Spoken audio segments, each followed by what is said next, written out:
मसीह की, मेरा नाम है पास्टर राजेश केदारी। सबका इस वीडियो में स्वागत हो। यीशु मसीह आपको और आपके फैमिली को आशीष करे और सुरक्षित रखे। भाइयों बहनों, आज का संदेश बहुत आवश्यक संदेश है, क्योंकि हम अंतिम दिनों में है और कभी भी अभी गुप्त आगमन हो सकता है और उसके बाद जो पीड़ाओं का समय वो शुरू हो सकता है और पीड़ाओं का समय होगा वो 7 साल का होगा। भाई बहनों, एक बात मैं आपको बताना चाहता हूं कि मसीह लोग जिनका उद्धार हुआ है वो पीड़ाओं के समय में नहीं जाएंगे। बहुत सारे जो प्रचारक कहते हैं कि मसीह लोग भी पीड़ाओं के समय में जाएंगे, उनको ईसा विरोधी का सामना करना पड़ेगा, उनको पशु की छाप लेनी पड़ेगी। ये सब जो बातें हैं भाइयों बहनों, बाइबल के अनुसार हम पीड़ाओं के समय से नहीं जाएंगे। उसके पहले हम वो ऊपर उठाए जाएंगे और इसलिए जो यीशु मसीह वो पहले गुप्त आगमन में जिसको कहा जाता है रैप्चर, वो धरती के ऊपर नहीं आने वाले हैं, वो स्वर्ग से नीचे उतरेंगे, हमको ऊपर उठाया जाएगा। हम यीशु मसीह को बादलों में मिलेंगे और वहां से यीशु मसीह हमको स्वर्ग ले जाएगा। और उसके बाद पीड़ाओं का समय शुरू होगा जो कि 7 साल का होगा और पीड़ाओं के समय के अंत में यीशु मसीह हमारे साथ धरती के ऊपर वापस आने वाले हैं। वो जैतून के पहाड़ के ऊपर आने वाले हैं और उसको कहा जाता है यीशु मसीह का दूसरा आगमन। तो भाई बहनों, मसीह लोग वो पीड़ाओं के समय में जाने वाले नहीं है। अभी आज हम देखने वाले हैं कि पीड़ाओं के समय में क्या क्या होने वाला है, क्या क्या चीजें होने वाली है। सबसे पहली बात यह होने वाली है कि मंदिर का पूर्ण निर्माण होने वाला है वहां पे। भाइयों बहनों, जो मंदिर सुलेमान ने जो मंदिर को बनाया था, दाऊद का लड़का, तो उस मंदिर को बैबीलोन्स थे, उन्होंने उसको नष्ट कर दिया। बैबीलोन का जो राजा था नबूकदनेस्सर, उसने उस मंदिर को जो सुलेमान ने जो बनाया था उसको उन्होंने नष्ट किया। और उसके बाद क्या हुआ कि ये जो राजा था, उन्होंने क्या किया कि सबको जब यहूदियों को वो बैबीलोन में लेके गए, बैबीलोन में बंधक बना के रखे। वहां पे वो 70 साल तक वो बंधक थे। तो उसके बाद हगाई, जकरिया, नेहम्याह और भी बहुत सारे जने, उन्होंने जो मंदिर जो तोड़ दिया था, उस मंदिर को वापस बनाया। और ये जो मंदिर है वो बन के तैयार हुआ 515 ईसा पूर्व में, 515 BC। अभी ये जो मंदिर अभी वापस दूसरी बार जब बनाया गया था, उसके बाद 70 ईस्वी में वापस उस मंदिर को तोड़ दिया गया। और वो तोड़ा था वो रोमन साम्राज्य में वो तोड़ा था। तो भाई बहनों, अभी वहां पे कुछ मंदिर नहीं है। 2 बार बनाया, 2 बार तोड़ दिया। और मंदिर जैसे कि आपने पढ़ा होगा पुराने नियम, यह यहूदियों के लिए बहुत ही पवित्र जगह होती थी। और अभी क्या होगा वहां पे, जब पीड़ाओं का समय शुरू होने वाला है, तो पहले और इस पीड़ाओं का समय 2 हिस्सों में बांटा जाता है। पहले 3.5 साल और दूसरे 3.5 साल। दूसरे 3.5 साल में बहुत सारी तबाही होने वाली है। मगर पहले 3.5 साल में क्या होगा कि ये जो मंदिर 5-6 में बनकर ये मंदिर तैयार हो जाएगा और यहूदी लोग वो वहां पे वापस जाके वो आराधना कर सकेंगे। तो पहले पहले 3.5 साल थोड़ी बहुत यरूशलेम में, इज़राइल में शांति है। मगर ये जो शांति ये झूठी शांति है। और ये झूठी शांति का आश्वासन दिया है ईसा विरोधी ने। ईसा विरोधी क्या करेगा, वो यहूदियों को वो फंसाएगा, वो झूठी शांति की आशा देगा। वो यहूदियों को कहेगा मैं आपको शांति दूंगा, क्योंकि अभी जैसे कि आपको मालूम है कि अभी वहां पे क्या चाहिए, वहां पे शांति की आवश्यकता है, क्योंकि शांति नहीं है। हर दिन कुछ न कुछ वहां पे होते रहता है।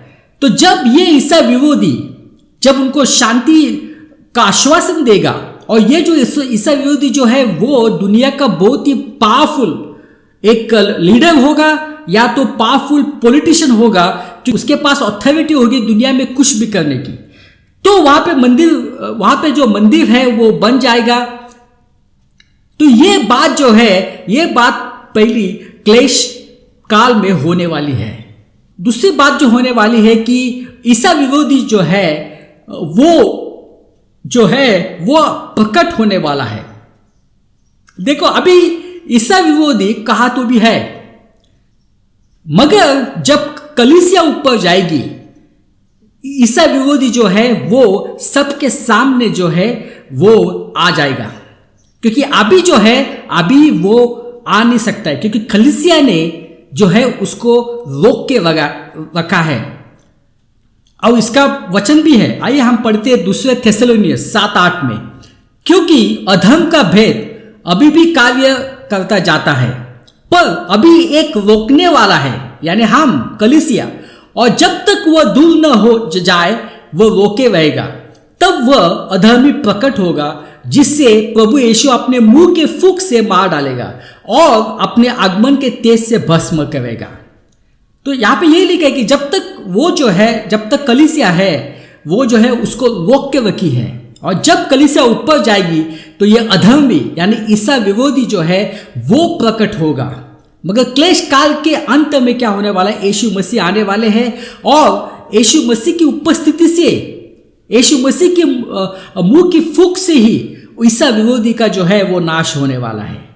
आइए हम दूसरा वचन पढ़ते, पहला यूहन्ना 2:8, हे लड़कों, यह अंतिम समय है, और जैसे तुमने सुना है कि मसीह का विरोधी आने वाला है, उसके अनुसार अब भी बहुत से मसीह विरोधी उठ खड़े हुए हैं। इससे हम जानते हैं कि वह अंतिम समय है। भाई बहनों, सही बात है, अभी ईसा विरोधी तो आने वाला वो एक व्यक्ति है, मगर उसके जैसे बहुत सारे लोग इस दुनिया में आ गए, जैसे कि हिटलर ने 50 मिलियन यहूदी लोगों को मार डाला। 50 मिलियन का मतलब होता है 50 लाख। तो भाइयों बहनों, कितनी नफरत उसके दिल में होगी यहूदियों के खिलाफ।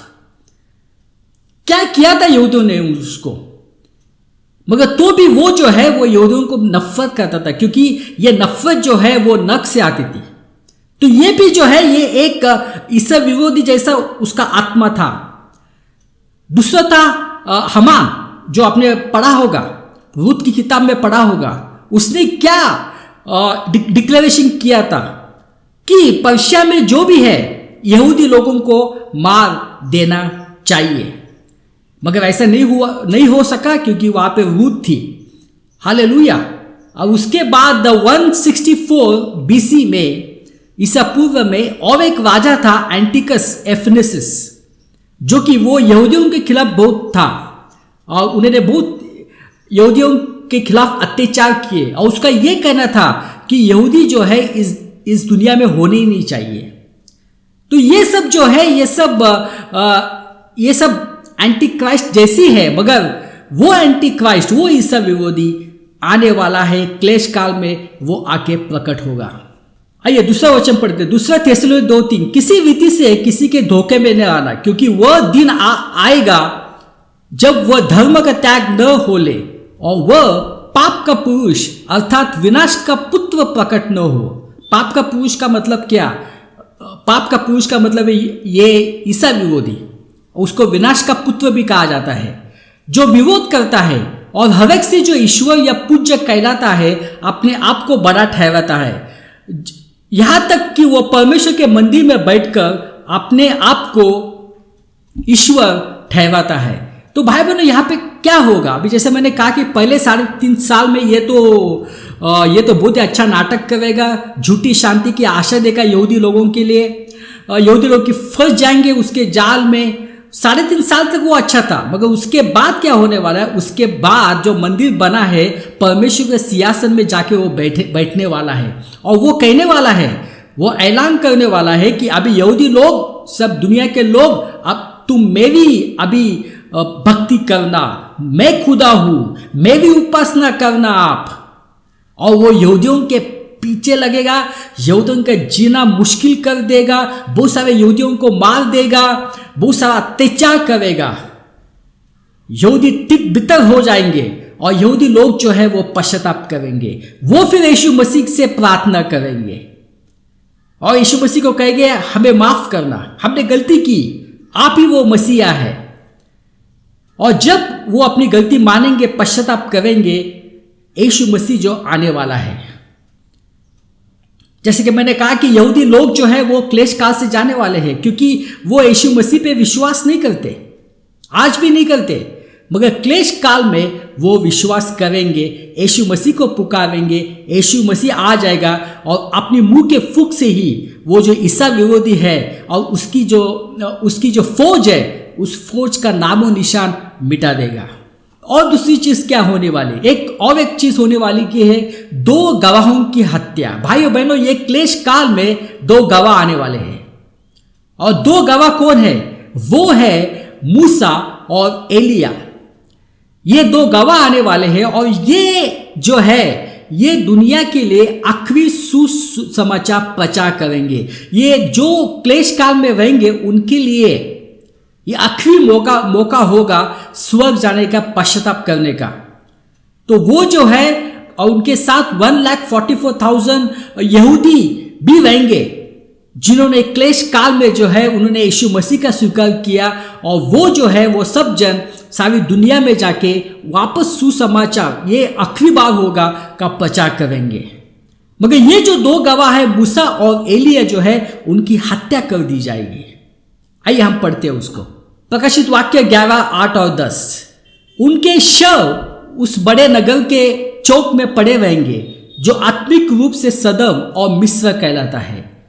कौन आत्मिक रूप से सदम और मिस्र कहलाता है? यरूशलेम, जहां उनका प्रभु भी क्रूस पर चढ़ा गए थे। यानी यरूशलेम में मूसा और एलिया को मार दिया जाएगा। सब लोग और कुलों और भाषाओं और जातियों के लोग उनके शवों को 3.5 दिन तक देखते रहेंगे और उनके शव को कब्र में रखने न देंगे। पृथ्वी के रहने वाले उनके मरने से आनंदित और मगन होंगे और एक दूसरे के पास भेंट भेजेंगे, क्योंकि इन दोनों भविष्यवक्ताओं ने पृथ्वी के रहने वाले को सताया था। भाई बहनों, वो सुसमाचार देते थे मगर उनको लगता था पृथ्वी के लोगों को वो सताते हैं।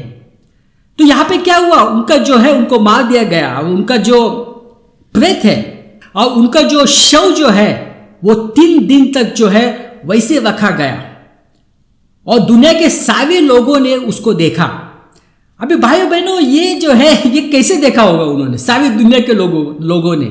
अभी हम उसको समझ सकते हैं, हाँ टीवी के माध्यम से देखा होगा, इंटरनेट पे देखा होगा।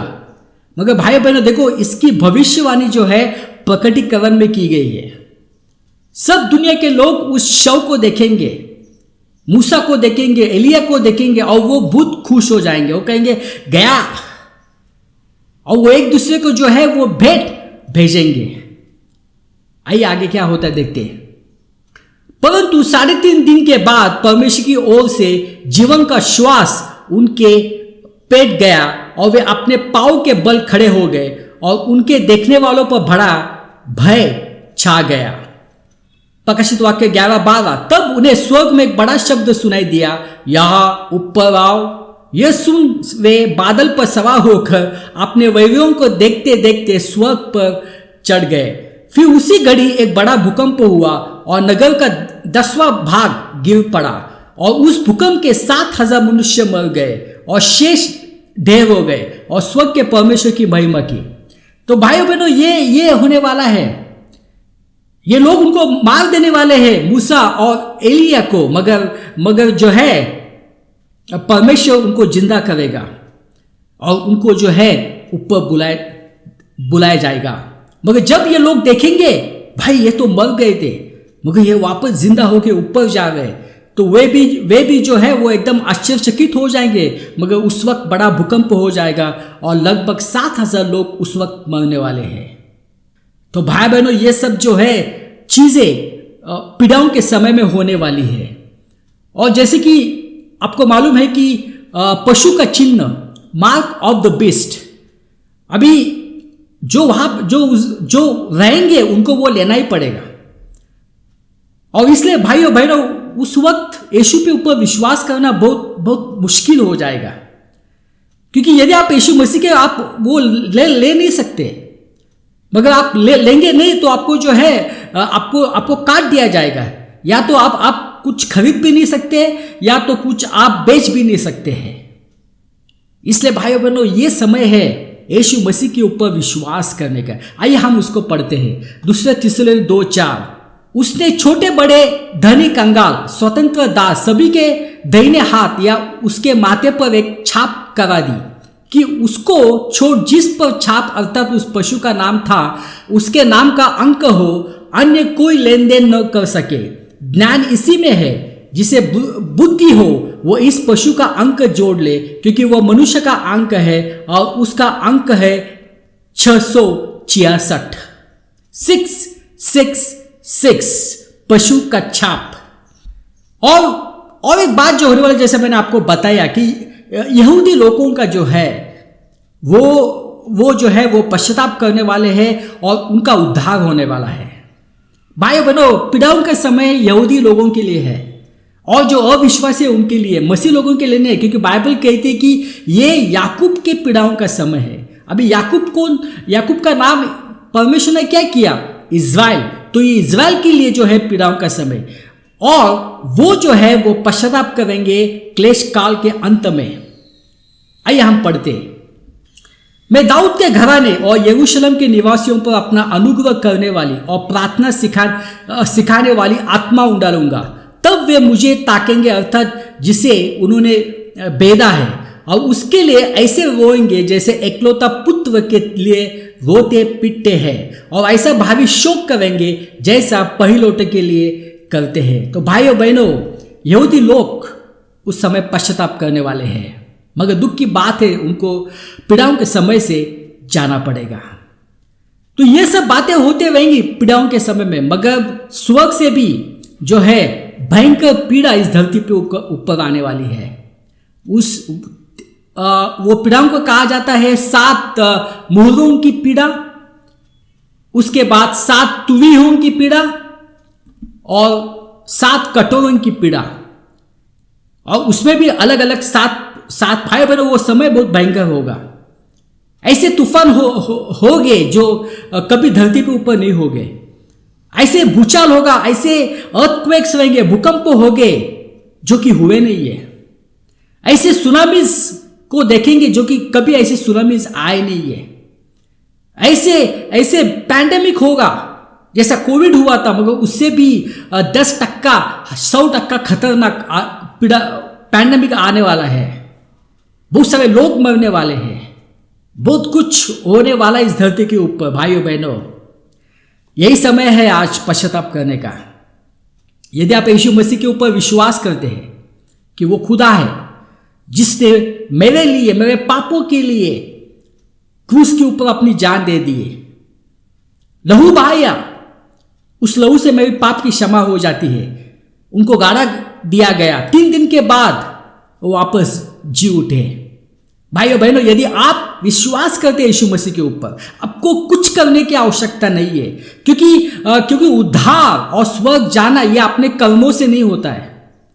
ये हमें मिलता है कृपा से, यीशु मसीह की कृपा से, विश्वास से। तो यदि आज आप विश्वास करेंगे, आपका उद्धार हो जाएगा और आप ये सब बातों से जो है बच जाएंगे। आइए प्रार्थना करते। पिता परमेश्वर, धन्यवाद देते हैं समय के लिए। ये सब प्रार्थना यीशु मसीह के नाम से करते, आमीन।